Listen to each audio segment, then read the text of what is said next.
Good morning, everyone. So today we will talk about the lesson called The Rat Trap, which is chapter 4 in your Flamingo textbook.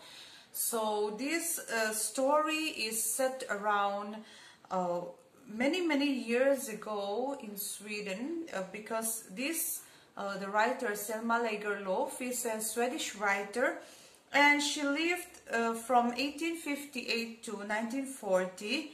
And then in this particular story we are going to study about the goodness in human beings, the goodness that existed in every human being.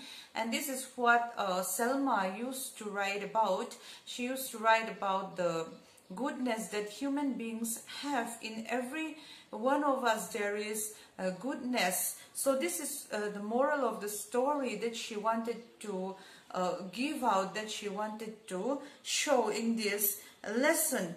Now, in any other, when you look at your all the other lessons in your textbook, you will see that these are you are studying about someone else's life story, or those which are written, the stories which are written by themselves, biographies and autobiographies. They are called biographies or autobiographies. But in this particular chapter, in The Rat Trap, we see that the story is somewhat written like a fairy tale. It began like once upon a time. So just like some fairy tales, when you read some stories like long ago or once upon a time, this same story, the same thing runs through this story.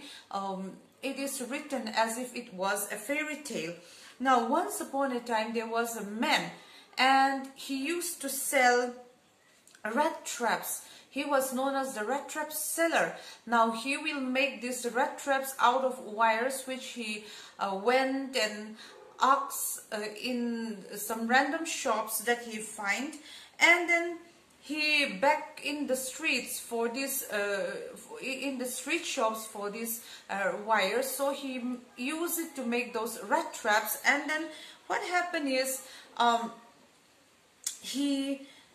even though he sold these rat traps, even though he made these rat traps and sold them, it is not a very profitable business. He does not earn much money from selling rat traps. And so what happened is, even after selling rat traps, because he does not earn lots of money, then he also sell rat traps, as well as he went begging in the streets, and also he sometimes he used to steal. He used to steal from other people. He used to steal some things from other people. So he had this huge variety of means of occupation, like selling rat traps, begging in the streets, and also stealing. But even though he took to all these things, all this profession does not help him earn much money in which to buy food or to buy decent clothes and to feed himself.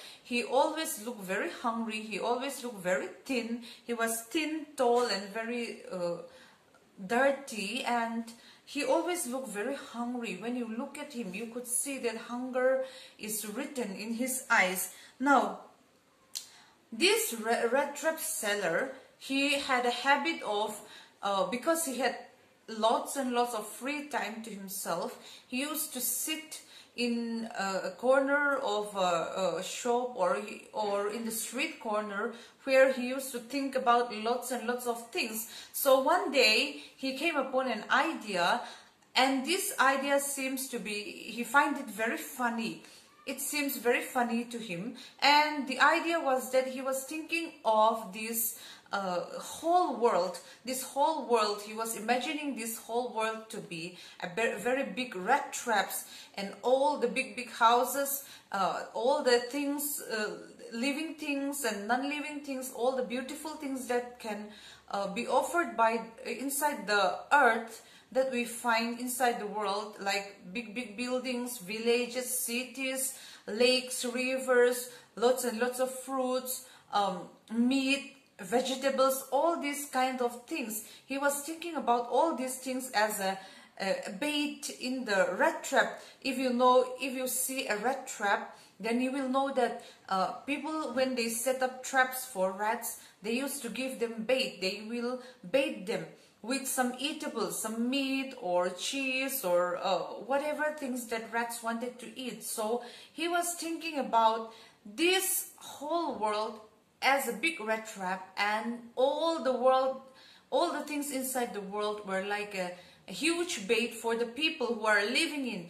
And then he was thinking that people went circling around all these baits that is inside the world, and somehow they get caught, and then they die inside that rat trap. And so he kept himself amused by these thoughts, and then he was thinking that it was a very funny thought, and he was thinking that he had this very good idea. He was saying to himself, he was praising himself, what a good idea he had. And every day when he had this free time, he would think about people whom he thought were revolving around this rat trap, who are going to get caught in the rat trap, and who are going to get caught and who are going to die inside the rat trap. And so this is his main thoughts these days. And one evening he was going along a particular road, and it was almost getting dark, and he came upon, at the side of the road, he came upon a very small cottage, a very small house, where an old man lived alone. And he knocked on the door. He was thinking that maybe they would be kind enough to give him some food and some place to sleep. But most often, when he other times when he went along the roads or any places that he went to, when he asked people for favor, for a little bit of food or for a place to sleep, most of the people, they would turn him away. They would ask him to go away. But that evening he was lucky enough to come upon a small cottage where an old man lived by himself. And this old man, he was very lonely. He was feeling very lonely. So he was hoping that someone would come to accompany him. And luckily for the rat trap seller, he knocked on the door of that old man, and when he asked the old man if he can get a little bit of food to eat or if he can spend the night, the old man was very happy to make him dinner, to share his dinner with him, as well as to ask him to stay for the night. And so the old man welcomed him inside his house, and this old man, he put the porridge, that is the food, on the stove, and he was talking, happily talking to this stranger. He was happily talking to this peddler who came to his house. And then after they finished their dinner, after they finished eating their food, then the old man, he came and then he offered the rat trap seller to play jollies with him, a kind of a card game that they used to play. And he said, let's play card together. So when they were playing card together, the old man told him about his own life. He said that while he was before he became old, or when he was a young man, he used to work in a place called in a iron mill, and then he said that he used to work in this Ramsjo Iron Works, a place called Ramsjo Iron Works.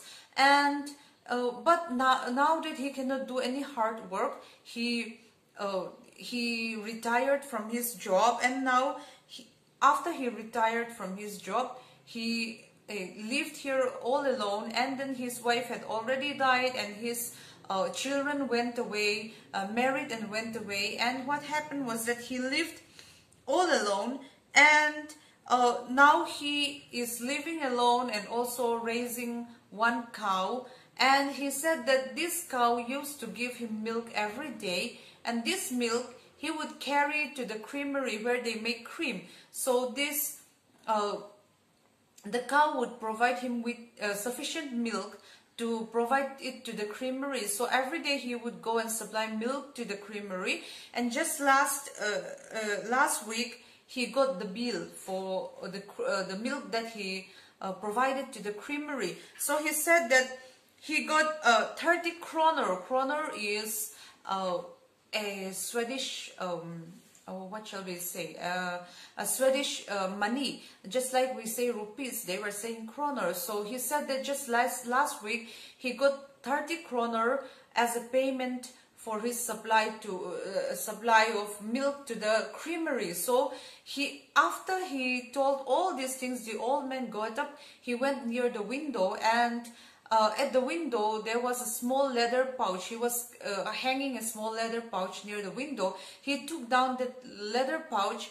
He took out 30 kroner, 3 wrinkled 10 kroner notes inside it. He took it out, and then he put the leather pouch back, and he showed it to the stranger. He showed it to his guest. And so what happened was that afterwards they both went to sleep, and the next day the two men, they got up early in the morning. And because the old man got up very early in the morning, his guest also did not want to sleep very late. So the stranger also, he got up. Together they left the cottage, and outside the door of the cottage they said goodbye to each other. The old man, he went to tend to his cow, and then the stranger, he went on his way. But what happened was that after about half an hour, again the stranger, the rat trap peddler, he was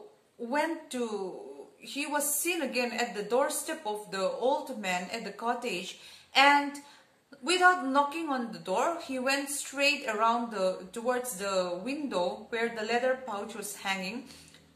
He broke the window. He broke the window, the glass of the window, and then he put his arms inside. He took the leather pouch, and then he took out the 3 10 kroner notes, and he put the pouch back, and then he put it in his pocket, and then he went on his way.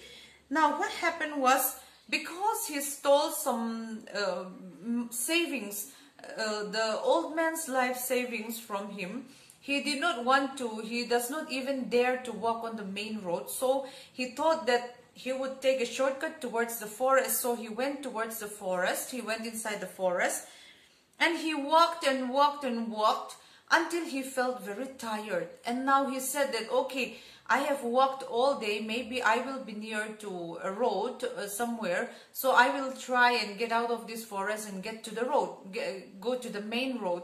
And so when he was trying to get out of the road, suddenly he realized that he was lost in that forest. He could not get out of that forest. He went and went and went, and finally he realized that he was going round and round in circles. He came back to where he first started, so he went round and round and round in circles, and it was almost dark by that time. He was very hungry. He did not eat anything the whole day because he was running away from the old man, and he did not eat anything the whole day. And so he was going round and round in circles the whole day. He was going, walking and walking. He was feeling very thirsty and very tired, and because it was winter time, it was December, and because the sun was setting early in winter time, as we all know, it was getting dark very early, very fast. And so he did not know which way is towards the road. He could not get out of the forest to find the road. He did not know which way he was going now. And so he was thinking, oh, okay, because he stole it from the old man. Now he was thinking to himself that because you stole the old man's money, now you are also get caught in the rat trap that you have created for yourself. And he thought that he was getting trapped in the rat trap that he made for himself, and then he thought that he was going to die in that forest. Now he was feeling very thirsty, very hungry, very tired. So he thought that, okay, he thought that he will just lie down on the ground inside the forest. Maybe he will die just like that, or maybe he will fall asleep. So when he was, just as he lied down on the ground, suddenly his ears picked up some sound. The sound was a thudding sound made by the thudding of a hammer somewhere which is not very far. So he could hear the sound, a regular thumping. It was thumping very loudly inside his ear. He could hear the sound of that, and he sat up straight and he was thinking, okay, I can hear a thumping of a hammer on a nail, so there must be some iron mills nearby. So if there is any iron mill nearby, then that means that some people are living nearby, so I can go and at least get to warm myself. Maybe they will have some fire to warm myself, and maybe I can spend the night there. So he went struggling towards where he heard the sound.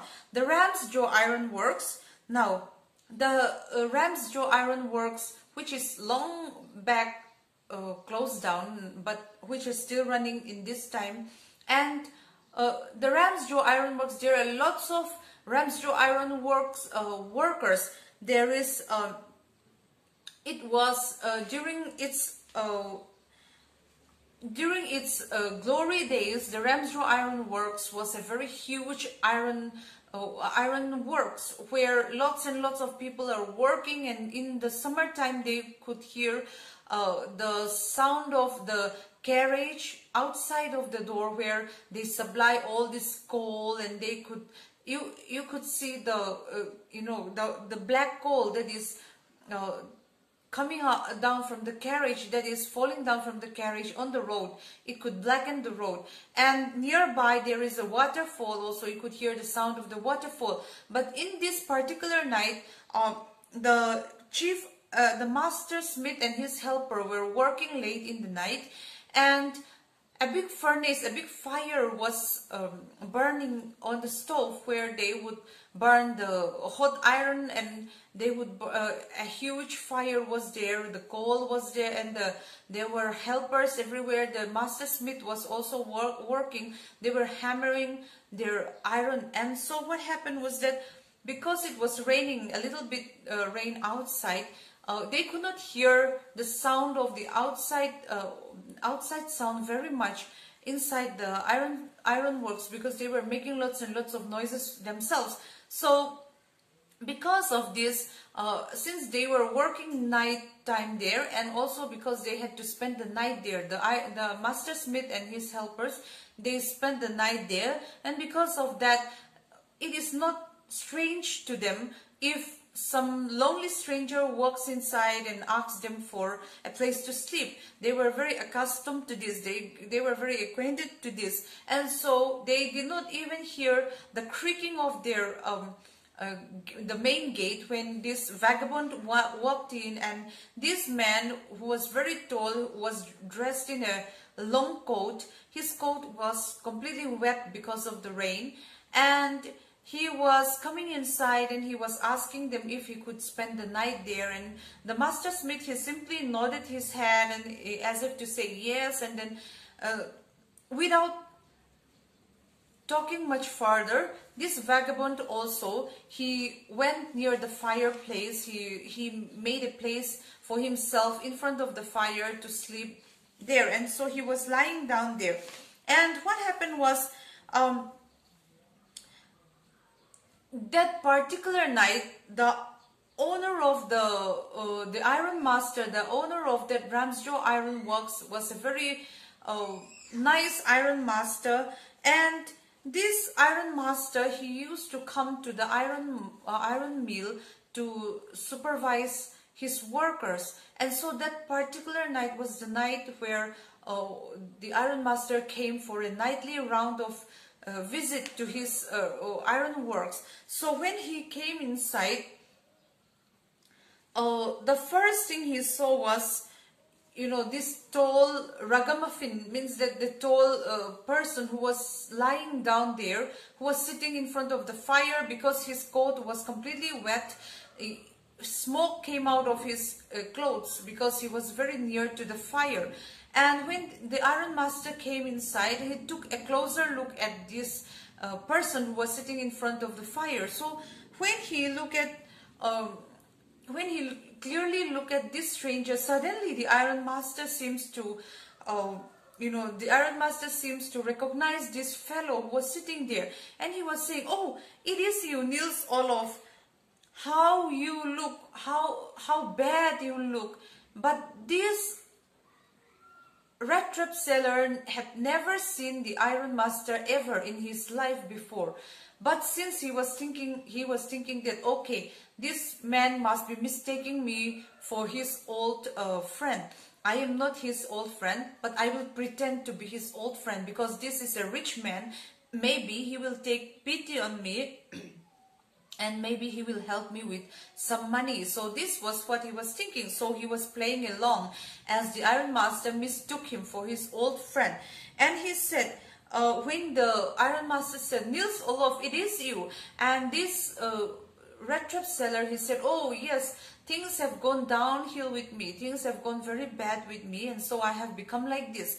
And then the Iron Master said, "You should not have resigned from the regiment." So the Iron Master thinks that this Rattrap seller is his old regimental acquaintance, because the Iron Master used to serve in the army, and he was an army officer a long time ago, and he thought that this person was the same friend, the same regimental officer in the army, his old friend. So he was saying to him, "You should not have resigned from the army. You should have been, you should still be working in the army, and then you could earn lots and lots of money just like me."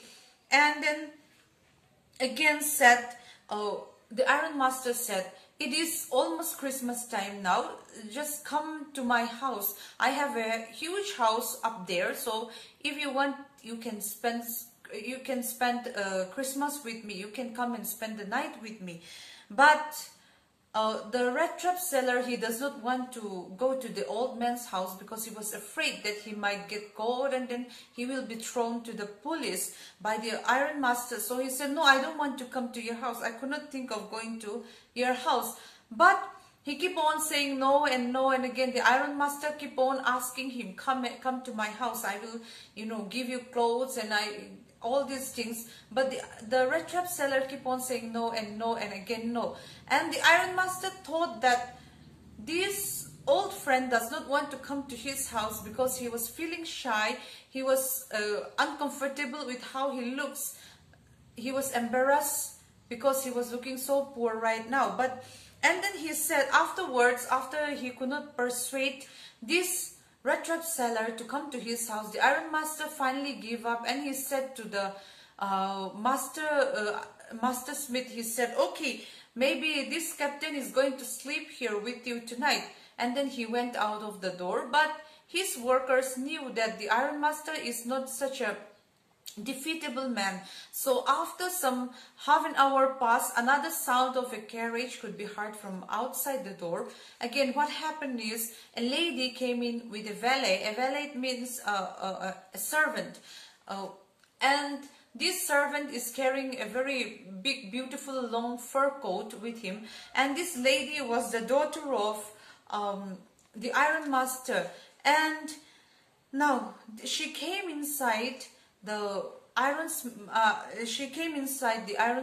and she came towards the fireplace where this man was lying down. And then what happened was, she came near this stranger who was lying down near the fireplace, and this stranger was covering his face with his hat. And when this lady came near him, he opened his hat, and then he peeked. He took a small peek from his hat, from behind his hat. And then the girl thought that this man looked very scared. Either maybe the girl was thinking that maybe he stole something or he did something very bad. Now the girl was very gentle, and she said to this stranger, "My name is Edla Wilmanson. My father came home and he told me about your unfortunate things that happened to you. So I'm very sorry that you have to live like this. And I have come to you to ask you to spend, Christmas with us. So you spend some Christmas with us, and after that you can go away from there. If you don't want to stay with us, then you can go from us." So this girl had spoken in such a friendly manner and in such a gentle manner that she seemed to convince this rat trap seller. And suddenly he stood up and he said, "Okay, miss, since you asked me so nicely, I will come to your house and then I will spend Christmas with you." So the girl looked very happy, and the valet handed him that big coat that he was carrying, and then he put on the coat over himself, and then they set out to ride into the carriage towards the manor house, towards the ironmaster's house.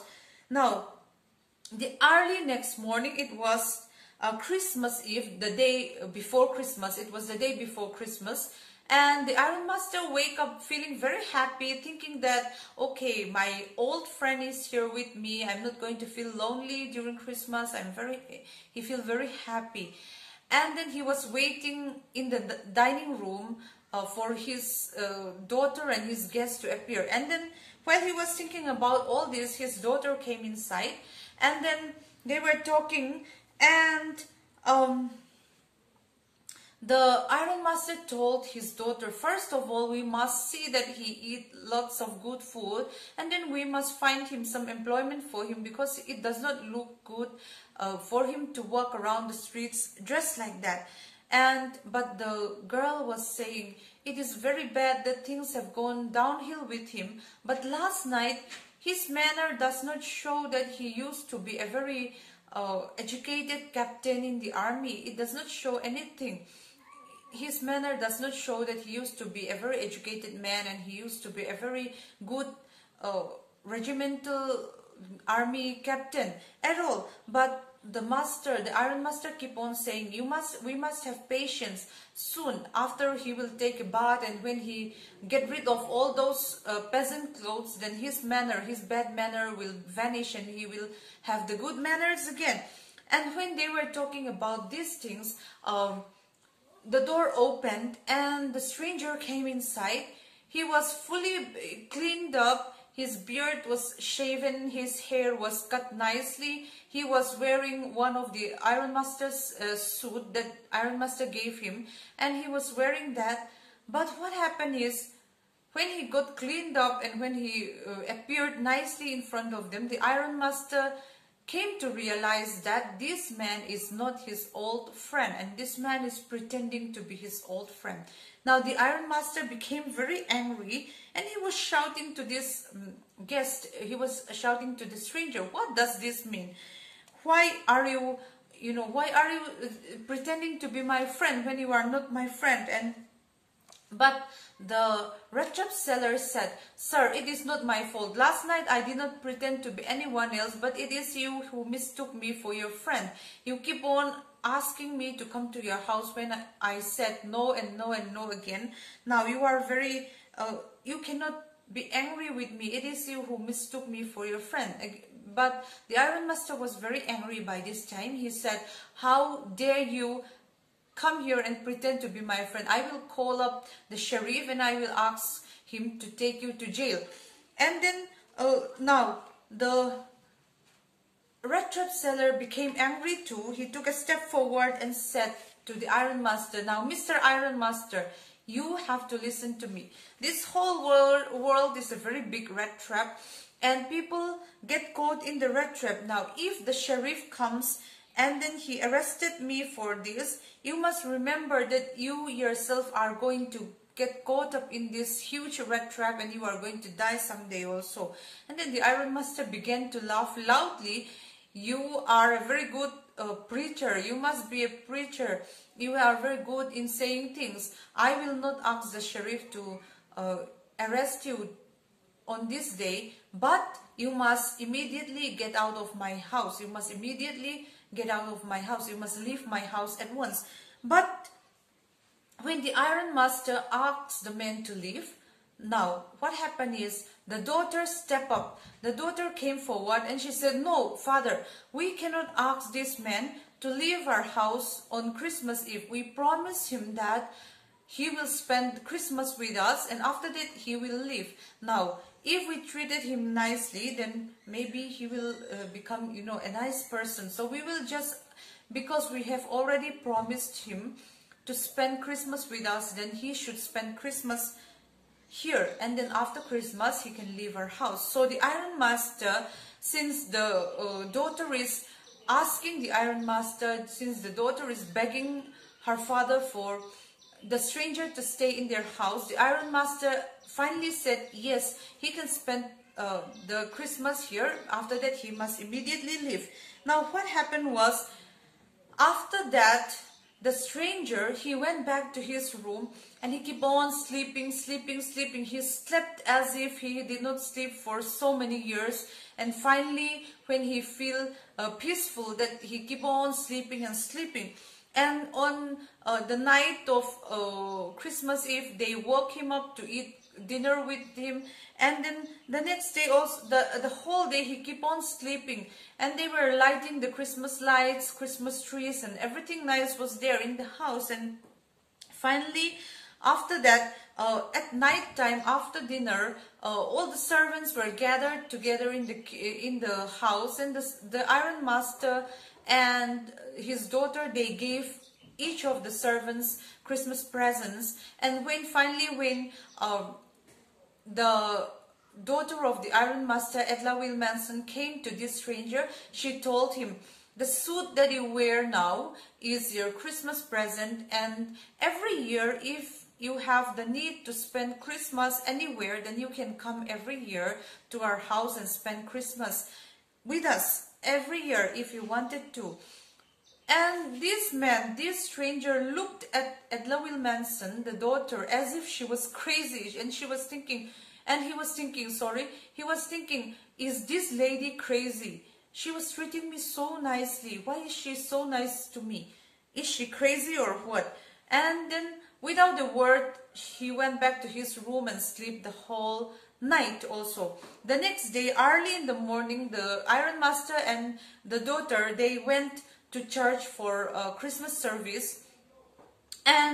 But in the church, what they heard was that some people were talking, and they were saying that the old man who lived near the roadside, the very good old man who lived near the roadside, was robbed by a man who was wearing red traps around his neck, and this man was robbing him of his life savings. And the Iron Master became very angry, and he was saying to his daughter, see, you protected him, and this is what he had done. He had robbed the old man from his life savings. I wonder, when we get home, how many silver spoons of ours, how many valuable things of ours would get stolen.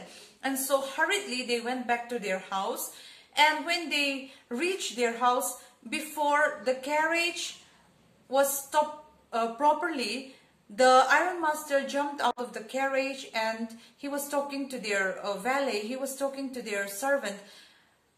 Did the stranger already leave our house, and did he steal anything? He was asking their servant.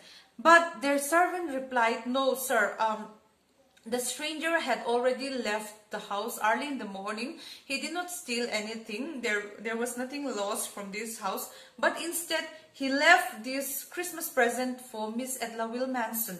And the servant handed Ethla Wilmanson a very small package, and the package was very roughly packed, that the inside, the contents of the package could be seen. And inside the package was a very small rat trap, and inside the rat trap was the 3 wrinkled 10 kroner notes inside the rat trap.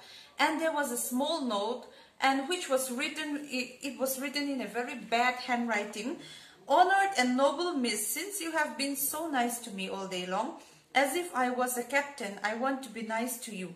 In return, as if I was a real captain, for I do not want you to be embarrassed at this Christmas season by a thief, but you can give back the money to the old man on the roadside, who has the money pouch hanging on the window frame as a bait for poor wanderers. Now, inside the rat trap was a small note, and in this note was addressed to Miss Ethla Wilmanson. And this stranger, the rat trap seller, was writing, Miss, since you were so nice to me, I don't want you to get embarrassed by what I